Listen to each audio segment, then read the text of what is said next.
और चलिए आगे बढ़ेंगे। बड़ी खबर आपको बता दें, राम मंदिर चढ़ावा गबन मामले में इस वक्त की बड़ी खबर। राम मंदिर चढ़ावा गबन मामले में सूत्रों के हवाले से ये खबर, जहां चंपत राय के सहयोगी गोपाल राव हटाए गए हैं। मंदिर निर्माण प्रभारी गोपाल राव मंदिर की व्यवस्था से बाहर किए जा चुके हैं। हालांकि ये सूत्रों के हवाले से इस वक्त की ये बड़ी खबर आपको बता दें, जहां गोपाल राव जो कि चंपत राय के करीबियों में से एक है और ट्रस्ट के भी कर्मचारियों में से एक है, तो ऐसे में ये खबर सामने आ रही है कि गोपाल राव को भी हटाया जा चुका है। तो राम मंदिर चढ़ावा कथित गबन मामले को लेकर ये बड़ी खबर आपको बता दें, सहयोगी गोपाल राव हटाए गए हैं। मंदिर निर्माण प्रभारी गोपाल राव मंदिर की व्यवस्था से बाहर किए जा चुके हैं। तो सूत्रों के हवाले से ये बड़ी खबर आपको बता दें, चूंकि कल भी चाहे अनिल मिश्र की बात कर ले या फिर चंपत राय की बात कर ले, उन्होंने अपने पद से इस्तीफा दिया और उसके बाद सूत्रों के हवाले से ये बड़ी खबर सामने आई कि गोपाल राव को भी हटाया जा चुका है। तो राम मंदिर चढ़ावा गबन मामले में इस वक्त ये बड़ी खबर, सूत्रों के हवाले से ये बड़ी खबर आपको बता दें, जहां गोपाल राव हटाए गए हैं। तो चंपत राय के सहयोगी गोपाल राव हटाए गए हैं। मंदिर निर्माण प्रभारी गोपाल राव को मंदिर की व्यवस्था से बाहर कर दिया गया है। तो ये बड़ी खबर आपको बता दें, राम मंदिर चढ़ावा गबन मामले में चूंकि कल ही चंपत राय और अनिल मिश्र की ओर से इस्तीफा दिया गया और उसके बाद अब ये चर्चा है कि गोपाल राव को भी हटा दिया गया है। और अविनाश हमारे साथ जुड़ चुके हैं इस खबर पर और भी अधिक जानकारी के लिए। अविनाश, सूत्र कह रहे हैं कि गोपाल राव को भी हटाया जा चुका है।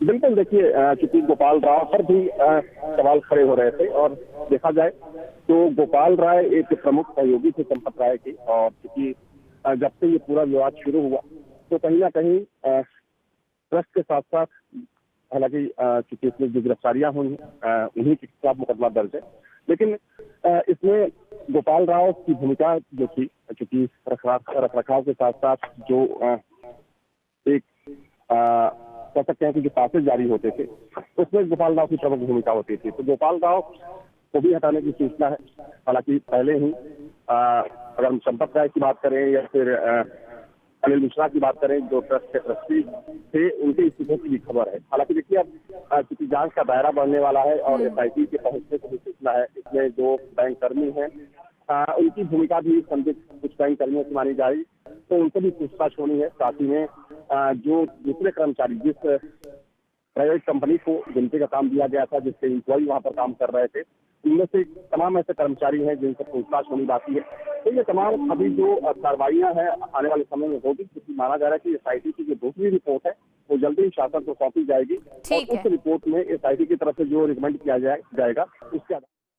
ठीक है, आप बने रहे, लौटेंगे आपके पास। तो देखिए, राम मंदिर चढ़ावे के कथित गबन मामले को लेकर ये बड़ी खबर आपको बता दें, जहां सूत्रों के हवाले से ये जानकारी मिली है कि गोपाल राव को भी हटाया जा चुका है। जो मंदिर निर्माण की पूरी जिम्मेदारी गोपाल राव को थी, अब मंदिर की व्यवस्था में ही ये बदलाव किया गया है और उनको हटा दिया गया है। अविनाश हमारे साथ लगातार बने हुए। अविनाश, एक तो आप अपनी बात भी पूरी कीजिएगा, लेकिन दूसरी तरफ देखिए, जब एसआईटी ने अपनी जांच पड़ताल शुरू की थी, जो भी लोग जांच के दायरे में आए थे, गोपाल राव का भी नाम उनमें से एक था, उनसे भी पूछताछ की गई। तो क्या शुरुआती रिपोर्ट जो एसआईटी की सामने आई है उसमें उनके नाम को लेकर कुछ और जिक्र है? क्या सवाल जवाब उनसे किए गए होंगे?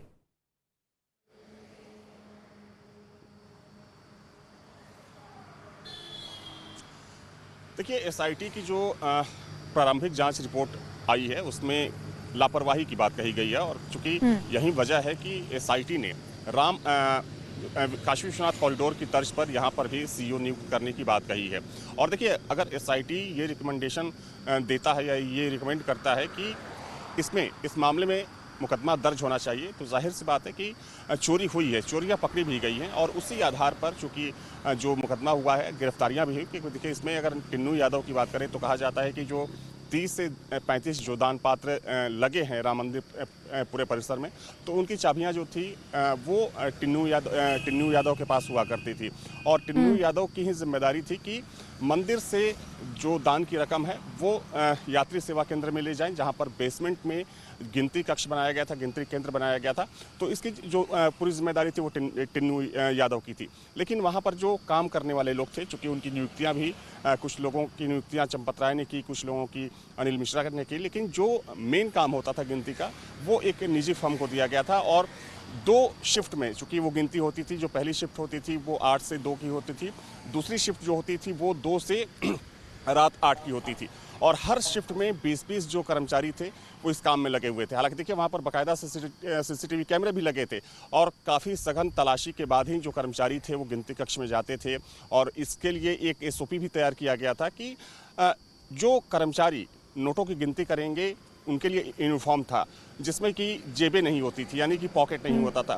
तो इतनी सख्ती के बावजूद अगर ये घटना हुई है तो जाहिर सी बात है कि इसमें एक दो लोग नहीं बल्कि कई लोग इसमें शामिल हैं, एक पूरा नेक्सस है, तो उसी नेक्सस को खंगालने की कोशिश की जा रही है। तो ये तमाम जो चीज़ें हैं, कार्रवाइयाँ हैं जो आने वाले समय में भी देखने को मिलेंगी। समीका, बहुत शुक्रिया तमाम जानकारी अपडेट के लिए। आपके मोबाइल पर तुरंत आएगी ब्रेकिंग न्यूज, स्क्रीन पर सबसे पहले दिखेगी बड़ी खबर, देश दुनिया की हर खबर एक जगह। अब आपके मोबाइल पर तुरंत फटाफट इंस्टॉल कीजिए न्यूज नेशन ऐप और रखिए खुद को अपडेट।